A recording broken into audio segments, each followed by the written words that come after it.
नमस्कार।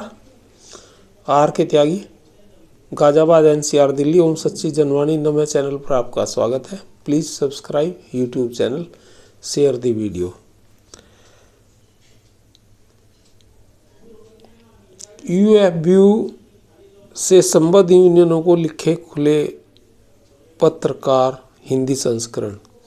सहमति पत्र 7 दिसंबर 2023 में यूनियनों एसोसिएशंस की पेंशन रिवीजन की मांग को एआईबीए ने तोड़ा और मरोड़ा। जानबूझकर या अज्ञानता में यूनियन ने इसकी अनदेखी की।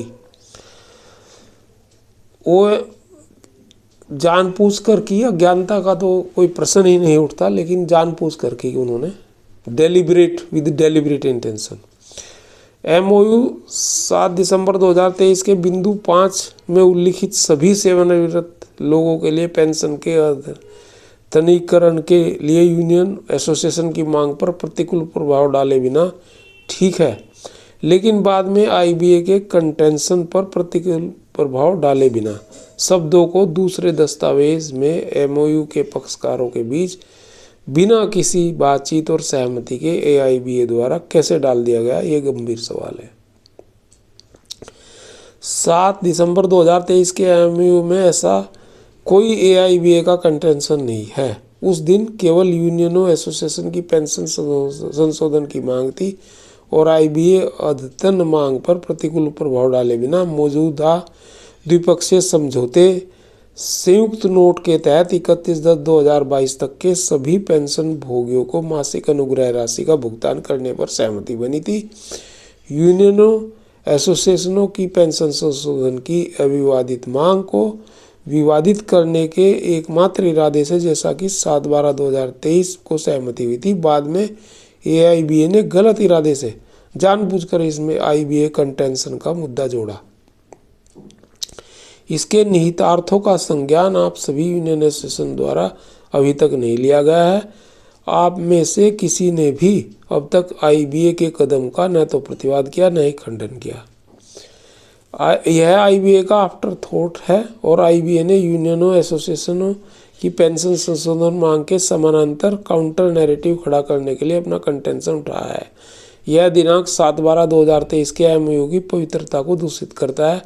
तैयार संदर्भ के लिए एमओयू का बिंदु 5 और 13/2/2024 के 30 अंकों में से 10 अंक नीचे संलग्न है। पेंशन भोगी उत्सुकता पूर्वक आपकी कार्रवाई प्रतिक्रिया की प्रतीक्षा में है। अभिवादन सभी बैंक साथी।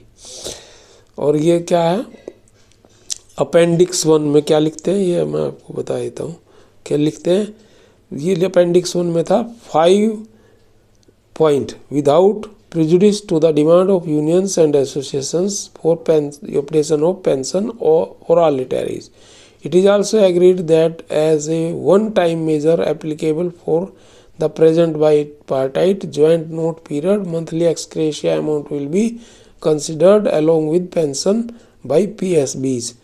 To pensioners and family pensioners who were drawing pension as on 31st October 22, the applicability for the said ex gratia for retirees of current settlement period will be discussed further. The said ex gratia amount shall not attract any other allowance, including dearness allowance. Appendix 2.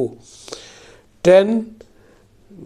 Updation of pension of existing pensioners without prejudice to the contention of IBA and demand of unions. Ex gratia has been worked out and to be paid with effect from 1 November 22 for current settlement period. तो ये था साथियों। तो ये इनमें इन्होंने जो ये चेंज करा है विदाउट ये जो वही मैंने आपको ऊपर बताया था, ये आईबीए जो जोड़ा है, आईबीए के कंटेंशन पर प्रतिकूल प्रभाव डाले बिना, ये जो है इन्होंने जानबूझ करके बाद में इसमें जो है नियत खराब के कारण डाला है। तो इसका हमें विरोध करना है। अच्छा, आगे मैं कुछ और चीज़ें बता रहा हूँ आपको। Number 1, pay revision and pension revision are inseparable. Number 2, 35(1) it is if it was only for 1986 and 1987 retirees, why amended in 2003 and continued till date with amendments? Third, if pension updation is not prescribed, why ex gratia agreed in 12th BPS? Fourth, Regulation 56 says if we have different interpretation of interpretations of Central Civil Pension Rules 1972 will be applicable. Number 5, pension regulation were faulty and incomplete.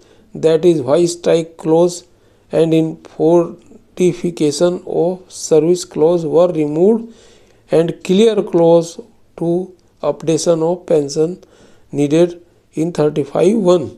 Sixth, original updating pension clause was not in Central Civil Pension Rules 1972, but Pay Commission recognized it. Similar was the condition in states, Army, RBI, NABARD, LIC, GIC and others where pension updation implemented. Same is the cause for us. Seventh, improvement in pension is a regular feature. Originally, family pension for 1986 to 87 retirees was fixed 1000. It was enhanced 50% of basic with DA. Again, minimum payment is 10,000. So the similar law is applicable on us for updation of pension. तो ये साथियों चीज़ें हैं कुछ जो हमें समझनी है और आगे भी हमें समझानी है, और कोर्ट केसेस में भी और डिस्कशंस में भी ये मुद्दे उठने चाहिए। ये चीज़ें हैं, तो ये मैं आपको बताया है। और लगातार संघर्ष हम लोग तो कर ही रहे हैं, एक्टिविस्ट साथी, पेंशन एक्टिविस्ट साथी, और यूनियंस को भी हम लोग चोक और नोक कर रहे हैं, सारी यूनियंस को। हालांकि ABRF ने अभी कुछ ऐसा कदम नहीं उठाया है कहने के बावजूद भी, पर IBAPAR को यूनियन है और दूसरी कुछ यूनियंस ने उठाया है, और AIBRWA ने तो धरना लगा था, अभी हम लोग भी शामिल हुए थे उसमें, और उसका मेमोरेंडम FM के पास गया, लेकिन FM उस दिन थे नहीं, माननीय FM, और उनसे मिला जाएगा ऐसा हमारा विश्वास है। और BMS के नेशनल सेक्रेटरी जो फाइनेंशियल सेक्टर को देखते हैं, मिस्टर गिरीश आर्य के कांटेक्ट में बातचीत चल रही है, और वहाँ गए भी थे, और जब भी टाइम मिलेगा तो उससे मिला जाएगा और अपनी बात रखी जाएंगी। यद्यपि 10 से 15-20 मार्च के बीच में शायद कोड ऑफ कंडक्ट भी लागू हो जाएगा, ये भी एक चीज़ है। तो ये संदेश और ये मेरा आपको बताना है, जो मेरे पास थी वो मैंने आपको बताई। धन्यवाद साथियों, नमन। सभी लोग स्वस्थ रहें, मंगलमय रहें, सहपरिवार। भारत माता की जय, वंदे मातरम। जय हो।